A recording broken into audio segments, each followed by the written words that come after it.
नमस्कार, सलाम, सत श्री अकाल, good evening, good evening, good evening. Hello friends, आप देख रहे हैं आपका शो एबीएस ऑनलाइन दिल से, और मैं आपका होस्ट और दोस्त भूषण सीए भूषण चिपड़े आपका हार्दिक स्वागत करता हूं। दोस्तों, यूपी के चुनाव की टेंशन तो समाप्त हुई, लेकिन 12th की एग्जाम की टेंशन अभी भी बच्चों में है। इसीलिए हमने सोचा कि क्यों ना इस टेंशन को थोड़ा सा और कम किया जाए। तो आज मैं चर्चा करना चाहता हूं कि 12th सीबीएसई अकाउंट्स का पेपर कैसे पढ़ें और कैसे अटेम्प्ट करें।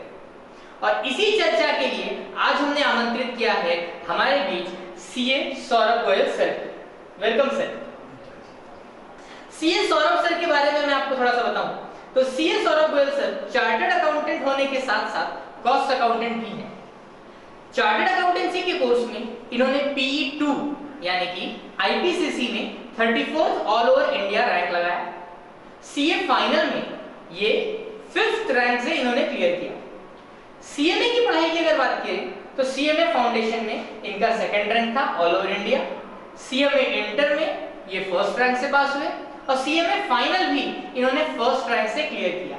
तो दोस्तों, इससे अच्छा व्यक्ति तो मुझे नहीं मिला जो अकाउंट्स के बारे में आपको बता सके। तो बिना विलंब किए मैं आज की चर्चा शुरू करता हूं सीए सौरभ गोयल सर के साथ। सर, कुछ सवाल हैं बच्चों के जो मैं आपसे पूछना चाहूंगा और मैं चाहूंगा कि बच्चों को आप जवाब दें, जिससे बच्चों का पेपर थोड़ा सा अच्छा जाए। पहला सवाल यह है सर कि आज से अगर गिने तो लगभग 7 दिन, 6 से 7 दिन के आसपास बचे हैं अकाउंट्स के एग्जाम के लिए 12th सीबीएसई बोर्ड। तो इन 7 दिनों में अब पढ़ाई कैसे करें? 7 दिन बचे हैं एग्जाम के लिए और हमें पूरा 12th अकाउंट्स का कोर्स कवर करना है। वैसे देखा जाए तो 7 दिन सफिशिएंट है कोई भी अकाउंट्स का कोर्स कवर करने के लिए। बच्चे अगर थोड़ा ध्यान से और थोड़ी मेहनत से पढ़ें तो पूरा चांस है कि वो 7 दिन में अपना कोर्स एक बार कंप्लीट करके मेन थियरी के और न्यूमेरिकल्स के जो इंपॉर्टेंट क्वेश्चन है वो रिवाइज भी कर सकते हैं और एक दो पेपर भी हल कर सकते हैं। अगर टेंटेटिव टाइम टेबल बताया जाए बच्चों को तो जो पार्टनरशिप चैप्टर है उनके पास वो 2 दिन लगेगा। कुछ कंपनी अकाउंट्स में शेयर्स डिबेंचर्स जो चैप्टर्स हैं उसमें कुछ 1.5 दिन लगेंगे। और पार्ट बी का जो पोर्शन है जिसमें फाइनेंशियल एनालिसिस होती है और कैश फ्लो स्टेटमेंट होता है उसमें कुछ उन्हें 1.5 दिन लगने चाहिए। तो ऐसे जोड़ा जाए तो 5 दिन हो गए। 2 दिन उनके पास और बचेंगे तो जो कमजोर छात्र हैं जिनका कुछ चैप्टर छूट गया है वो उसमें कवर हो जाएगा। रिविजन भी कर सकते हैं और अगर छात्र चाहें तो कोई क्वेश्चन पेपर भी सॉल्व कर सकते हैं ताकि उनकी प्रैक्टिस हो जाए उसमें। इवन कुछ चैप्टर्स हैं जैसे शेयर्स हो गया, कैश फ्लो स्टेटमेंट हो गया, आपने पढ़ा होगा, थोड़े टफ होते हैं चैप्टर्स। तो बच्चों के लिए सजेशन ये रहेगा कि पहले बाकी चैप्टर्स कंप्लीट कर लें। बाकी ये दोनों चैप्टर जितना आखिरी में समय बचता है उतना देखिए जितना हो सकता है उनसे। अगर वो पूरा कर सकते हैं तो बहुत ही अच्छी बात है, फिर भी जितना हो सकता है उतना समय उसको देके वो कंप्लीट कर सकते हैं। हाँ सर, एक मन में सवाल और था मेरे कि आजकल वो एक नंबर के क्वेश्चन बहुत सारे आने लगे हैं। तो बड़े क्वेश्चन तो ठीक है, हमको पता है सॉल्व करना है, कैसे करना है, लेकिन वो एक नंबर के क्वेश्चन समय भी ज्यादा लेते हैं और थोड़े से ट्रिकी भी होते हैं।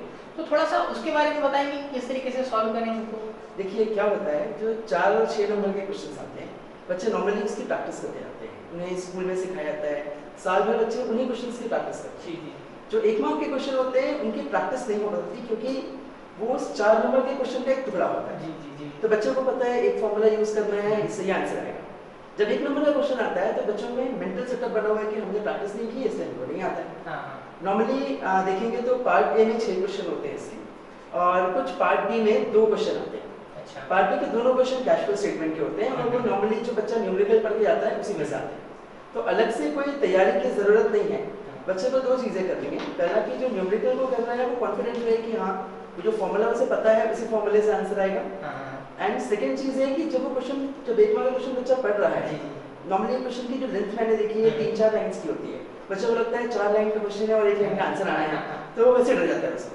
तो ध्यान से क्वेश्चन अगर वो पढ़े तो उसे बिल्कुल याद आएगा कि हाँ वो 4 मार्क का क्वेश्चन है, जो बड़ा क्वेश्चन मैंने किया था उसमें सर ने ये बताया था, ये बात बताई, उसे इजीली बन जाएगा। और जो 8 क्वेश्चन आते हैं नॉर्मली देखा जाए तो 5 क्वेश्चन ऐसे रहते हैं जो न्यूमेरिकल पे डिपेंडेंट होते हैं। तो न्यूमेरिकल तो बच्चा किया है तो बहुत सारे बच्चे कर लेते हैं। थियरी वाले क्वेश्चंस में हाँ कुछ बच्चों को परेशानी हो सकती है क्योंकि थियरी वो पढ़े नहीं रहते हैं या मान लीजिए 1 लाइन बच्चे ने नहीं पढ़ी उसी से क्वेश्चन आ गया तो उसको बनता नहीं है। ऐसे केस में छात्रों का यही सुझाव रहेगा कि पैनिक ना लें, एक दो क्वेश्चन नहीं भी बन रहा है वो बाद में सोचेंगे तो बन जाएगा।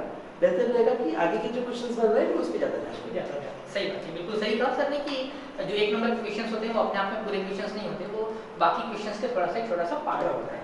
ये तो सही था सर। एक चीज़ और हमने भी बहुत बार फेस किया है, वर्किंग नोट एक शब्द बहुत इस्तेमाल होता है, लेकिन हमको कभी कभार हम वर्किंग नोट को रफ वर्क के रूप में ले लेते हैं। तो क्या ये सही है कि वर्किंग नोट अपने आप में एक आंसर का पार्ट होना चाहिए? मतलब वर्किंग नोट के बारे में क्वेश्चन बहुत ही सही है।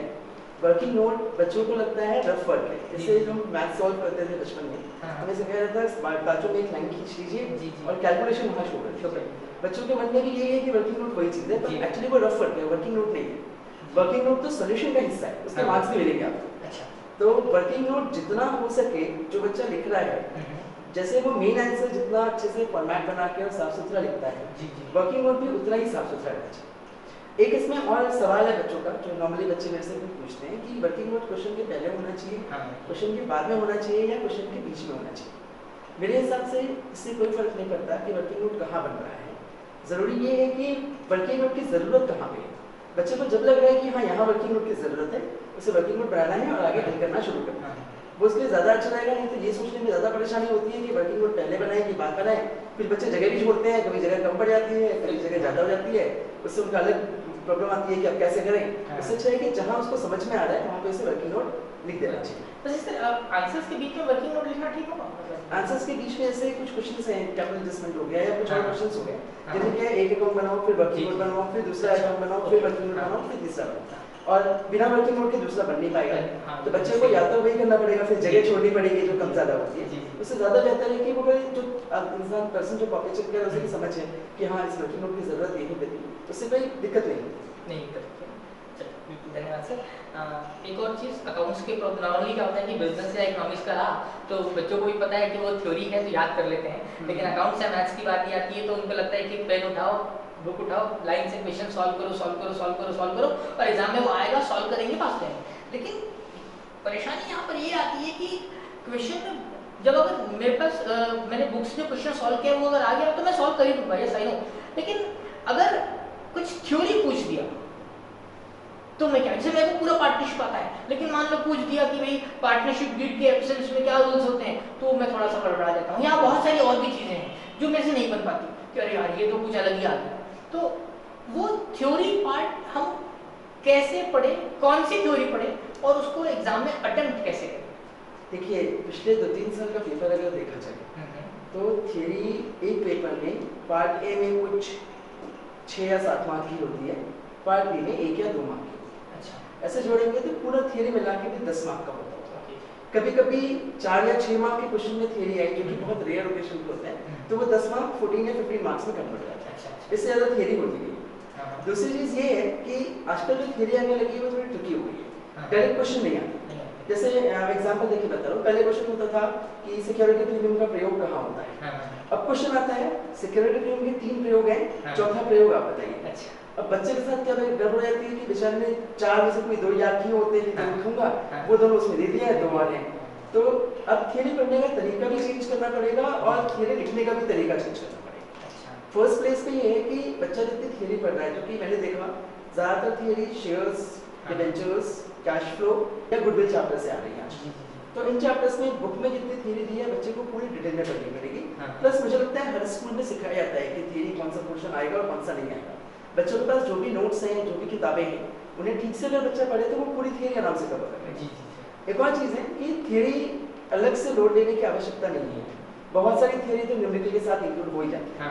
जैसे अगर वो पूछता है कि पार्टनरशिप डीड के अलग से प्रोविजंस क्या है, तो न्यूमेरिकल्स बच्चा कर ही रहा है उसे। या वो पूछता है गुडविल के वैल्यूएशन के मेथड्स क्या है, तो बच्चा न्यूमेरिकल्स उसके कर ही रहा है। तो मुश्किल से आप देखेंगे बच्चा अगर ठीक से पुराने पेपर्स देखे, उसके पास 15 या 20 क्वेश्चन ही निकलेंगे थ्योरी के, जिसे वो बार-बार अगर पढ़ ले तो वो कर लेगा। तो बच्चा लिए अच्छा यही होगा, पहले तो वो थ्योरी ठीक से पढ़े, पूरा पढ़े, एंड सेकंड अगर समझ में नहीं आ रहा है कहाँ से पढ़ना है तो पुराने पेपर्स कंसल्ट करें। क्वेश्चंस रिपीट होते हैं।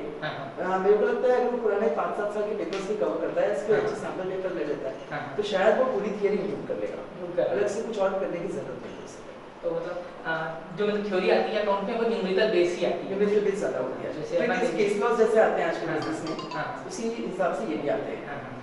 तो अलग से बहुत फोकस मतलब किसी कोई चैप्टर स्पेसिफिक जिससे थ्योरी पढ़े बच्चा? मेरे हिसाब से शेयर्स और कैश फ्लो। शेयर्स, गुडविल और कैश फ्लो की थ्योरी ज़्यादा जरूर पढ़ें, मेन चैप्टर्स हैं। अच्छा सर, ये तो ठीक है, आपने बहुत सही जवाब दिया कि क्या करना है, कैसा करना चाहिए। सर एक परेशानी मतलब मुझे लगता है कि पिछले 10 सालों से कम मैं 10 या 12 सालों से मैं भी बच्चों के टच में हूँ, और ये हर साल नॉर्मली कोई ना कोई बच्चा मेरे पास आके बोलता है कि सर पेपर छूट गया। तो इस समय मैं नहीं बता पाता कि कैसे छूटा, क्या क्या, क्योंकि यहाँ पे जो उसने टेस्ट दिया था 3 घंटे का, उससे बना या नहीं बना, तो वहाँ पर जाके वो 3 घंटे में फोकस नहीं कर पाया या पेपर छूट नहीं, आम सी बात हो गई है। हर साल मैंने सुना है कि बच्चे का पेपर छूट गया, तो वो पेपर न, क्योंकि पेपर छूटने का मतलब अगर 10 नंबर का भी छूट गया, उसका वैल्यूएशन सीधा 80 में हो गया, तो गड़बड़ हो गई। इसलिए पेपर न छूटे इसके लिए बच्चा क्या करे? देखिए, पेपर छूटने में पहली चीज़ जो सभी बच्चों के लिए है, लगभग हर साल कुछ मेरे जानकारी में कुछ 50 से 60% बच्चों का कुछ ना कुछ छूटता है, और ये हर साल बोर्ड एग्जाम की कहानी है। ऐसा नहीं है कि किसी एक पेपर में लेते आते हैं, जब से पेपर ये जो फॉर्मेट आया है हर साल यही हो रहा है। 50-60% बच्चे शिकायत करते हैं, आपने ये क्वेश्चन रह गया, ये क्वेश्चन हमको आता था, हम नहीं लिख पाए, हमारे पास समय खत्म हो गया। इसमें जो नए बच्चे हैं उनके लिए पहला सुझाव तो ये है कि पेपर छूटना एक अलग चीज़ है, पर कोई भी बच्चा जल्दी सॉल्व करने की कोशिश करे। ऐसा ना हो कि आपने 10 मार्क का जो छूटना था वो तो छोड़ दिया, जो 70 मार्क का आपने बनाया उसमें भी आपने गलत कर लिया क्योंकि आप जल्दी में कर रहे। तो पहली चीज़ तो जिस बच्चे की जो स्पीड है, आपको लगता है 2+2 4 करने में उसे 5 मिनट लग रहा है, किसी को 1 मिनट लग रहा है, तो वो जिसको 1 मिनट लग रहा है वो 1 मिनट में करेगा, जिसे 5 लग रहा है 5 में करेगा। अब 5 मिनट वाला बच्चा अगर 1 मिनट में करने की कोशिश करेगा तो वो गलत ही करेगा, वो सही तो नहीं करेगा। तो पहली चीज़ तो बच्चों को ये पैनिक नहीं लेना है कि पेपर छूटेगा। आप प्रिपेयर भी अगर छूटता भी है तो आप ध्यान उस पेपर पे दो, जो क्वेश्चन पे जो आप सॉल्व कर रहे हैं, ना कि जो छूट रहा है। जो सॉल्व कर रहे हैं वो सही बनेगा, उसके नंबर आएंगे। अब रही बात पेपर छूट क्यों रहा है, पेपर छूटने का सबसे पहला और बड़ा कारण कृष्ण जी जो आपने भी नोटिस किया होगा, जो ये है कि बच्चे क्वेश्चन लिख के आजकल प्रैक्टिस नहीं करते। वो चाहते हैं कि वो क्वेश्चन पढ़ ले। एक अकाउंट है, ये यहाँ आएगा, इधर जाएगा, ऐसे ऐसे ऐसे ऐसे वो पढ़ ले रहे हैं, उन्हें क्वेश्चन का आंसर पता है, उन्हें ये नहीं मालूम कि उस बच्चे को खुद को कितना समय लग रहा है वो चीज़ कर रहे हैं। एकदम सही बात। और दूसरी चीज़ है जो अकाउंट्स में जैसे हम बैलेंसेस निकालते हैं, मेरे को लगता है 70% बच्चे बैलेंस निकालते ही नहीं करते, वो बैलेंस बुक से कॉपी कर लेते हैं। लाइक सारे आइटम्स उन्होंने लिखे, बैलेंस लिख लिया, अभी ठीक है सेम तो है, लेकिन वो प्लस माइनस करने में जो समय लग रहा है उसकी उसकी प्रैक्टिस ही नहीं हुई है। और तीसरा कारण है फॉर्मेट। घर पे क्योंकि फॉर्मेट वो बनाते नहीं है, एग्जाम में सबसे बड़ा संदर्भ फॉर्मेट होता है। उन्हें ऐसा लगता है कि अब कैसे फॉर्मेट खींचना है, लाइन्स खींचनी है, उसमें समय लग रहा है, और प्रैक्टिस नहीं होने के कारण उनका पेपर छूटता है। एंड दूसरा कारण, ये तो एक पहला कारण है। दूसरा कारण, कुछ बच्चे क्या करते हैं, शुरू के कुछ क्वेश्चंस जो सॉल्व करते हैं कुछ ज़्यादा ही क्लियर करते हैं, हमें लगता है कि अच्छे से करेंगे, ज़्यादा लिखेंगे, वर्किंग नोट्स को ज़्यादा डिटेल में देते हैं, अकाउंट ज़्यादा अच्छे से बनाते हैं। होता ये है कि शुरू के कुछ क्वेश्चन में बहुत टाइम लग जाता है, फिर आखिरी क्वेश्चन बड़ी हो जाती है। और इसका बचने का एक ही तरीका है कि घर पे कम से कम हर बच्चे को अभी भी 1 या 2 पेपर सॉल्व करके देखना चाहिए, मुझे समझ में आएगा उसकी स्पीड क्या है। और दूसरा, उसे हर प्रश्न को हल करके लिख के सॉल्व करके देखना है। ठीक है, वो पूरे 100 के 100 नहीं कर सकता, 100 में 20 तो कर सकता है, भले ही 80 को कर ले, उसकी थोड़ी टाइमिंग इंप्रूव होगी, कैलकुलेशन इंप्रूव होगी। और फिर भी अगर पेपर छूट रहा है तो मैं तो यही बोलूँगा कि जो क्वेश्चन छूट रहा है उसे छोड़ने दो, जो क्वेश्चन आप कर रहे हो उस पर ध्यान दो। आपको 70 मार्क का बनाते हैं और 70 में 70 मिलता है, वो ज़्यादा अच्छा रहेगा। उससे खराब ये होगा कि आप 80 मार्क का हड़बड़िया बनाओ और 80 में आपको 50 मिलेगा, कोई फायदा नहीं है। अच्छा, कुछ बच्चे अभी ऐसा भी बोलते हैं सर मैं पीछे से शुरू करूंगा क्वेश्चन या बीच से शुरू करूंगा, तो इससे कुछ फर्क पड़ता है क्या सर? नहीं, इससे कोई फर्क नहीं पड़ता। मतलब मुझे तो लगता है कि जो क्वेश्चन मुझे आता है वो पहले सॉल्व करूंगा, जो नहीं आता बाद में करूंगा। बिल्कुल सही बात। मतलब वो क्वेश्चन कौन सा नंबर पे है उससे क्या फर्क पड़ता है? जो पहले आ रहा है उसको पहले करो ताकि कॉन्फिडेंस आ जाए, फिर जो नहीं आ रहा है उसको सोचने की आखिर में समझ आएगा। धन्यवाद सर, बहुत सारी बातें की। थोड़ा सा कुछ एक ब्रीफ में सर बताना चाहेंगे बच्चों को लास्ट 7 डेज, और थोड़ा सा ब्रीफ हल्का सा करने जितनी बातें की कुछ ब्रीफिंग में सिर्फ 3 चीज़ों पे ध्यान दीजिए। पहला, अपनी सेहत मेंटली और फिजिकली दोनों अच्छी रखिए, प्रॉपर सोइए और खाने पीने पे ध्यान दीजिए। दूसरा, पढ़ाई के मामले में हर जितना हो सके लिख के सॉल्व करिए, जो चैप्टर्स आपको अच्छे से आते हैं उनकी प्रैक्टिस करिए ताकि एग्जाम में वो बने, जो कम आते हैं उनकी भी प्रैक्टिस करिए पर उन्हें बाद में पढ़िए, पहले वो कंप्लीट करिए जो आपको आते हैं, और एग्जाम में भी वो क्वेश्चंस ढूंढ के पहले सॉल्व करिए जो आपको बन रहे हैं, जो नहीं बन रहे हैं वो आप बाद में ढूंढ के उसको सोच सकते हैं। एंड आखिरी चीज़, पेपर कितना भी मुश्किल हो पैनिक ना लें। एग्जाम हॉल का जो पैनिक होता है, हम 3 साल की पूरी पढ़ाई बर्बाद कर देंगे अगर हम 3 घंटे खुद को संभाल नहीं पाते हैं। तो पेपर कितना भी मुश्किल आए, कितना भी, जब आसान आएगा तो हमें घबराना नहीं है, और जब मुश्किल आएगा तो हमें पैनिक नहीं रहना है। दोनों कंडीशन में धैर्य के साथ सॉल्व करना है ताकि ज़्यादा से ज़्यादा अंक आ सके। बहुत बढ़िया चीज़ बताई आपने, धैर्य के साथ सॉल्व करें। बहुत अच्छी चीज़ें सर ने बताई। 7 दिन में हमको कैसे पढ़ना है, 1 नंबर के क्वेश्चंस कैसे अटेम्प्ट करने हैं, जो भी सर ने कहा कि थोड़ा सा प्रिसाइज रहते हैं, वो क्वेश्चंस का पार्ट होता है, तो उसके लिए अलग से टेंशन ना लें। वर्किंग नोट पर खास ध्यान रखें, जैसा कि सर ने कहा कि सही जगह पर जहाँ पे आपको लगता है कि यस वर्किंग नोट रिक्वायर्ड है, आप वहीं पे लिखें, और वर्किंग नोट वगैरह के लिए जगह न छोड़ें। ये मेरा भी आपसे अनुरोध रहेगा कि जगह छोड़ के आगे क्वेश्चन न बढ़ें, क्योंकि बाद में अगर समय नहीं मिला या वहाँ तक आप नहीं पहुँच पाए तो थोड़ा सा आपका रेपुटेशन भी पेपर पर अच्छी नहीं रहेगी कि आपने कोई गलत कुछ नहीं आता होगा, इस प्रकार की चीज़ें थी। ये चीज़ न करें। थ्योरी क्वेश्चंस के बारे में सर ने कहा कि थ्योरी थोड़ी सी न्यूमेरिकल बेस्ड ही होती है और थोड़ी सी ट्रिकी होती है, तो इस बात पे थोड़ा सा ध्यान रखें कि क्वेश्चन थ्योरी कैसे आएंगी, पेपर न छूटे, इसके बारे में सौरभ सर ने बहुत अच्छे से बताया। तो पेपर आप कहीं से भी शुरू करें, जो क्वेश्चन आपको अच्छे से आता है पहला क्वेश्चन आप वही अटेम्प्ट करें। क्वेश्चन पहले से शुरू करने से और आखिरी से शुरू करने से कोई बहुत फर्क नहीं पड़ता है। ना ही चेकर ये बोलेगा कि ये पहले क्यों लिखा या बाद में क्यों लिखा। ये सारी चीज़ें अगर मान लो आपने कहीं बार सुनी होगी तो वो सब गलत है, ध्यान रखिएगा। ऐसा कुछ नहीं, आपको जो क्वेश्चन पहले बनता है आप उसी को अटेम्प्ट करें, ये कहना है। थैंक यू सर, बहुत बहुत धन्यवाद। आपने बहुत बेबाकी से और बहुत अच्छे से सारे प्रश्नों का उत्तर दिया। मेरे को ऐसा लगता है कि जितने छात्र ये वीडियो देख रहे हैं उनकी सारी परेशानियां लगभग सॉल्व हो चुकी होंगी। अगर सॉल्व नहीं भी हुई है, कुछ परेशानी होती है, तो आप अधिक जानकारी के लिए और अगर कोई परेशानी होती है तो उस परेशानी को सॉल्व करने के लिए ABS फाउंडेशन सिविक सेंटर में शॉप नंबर 141 है, वहां पर आप आ सकते हैं।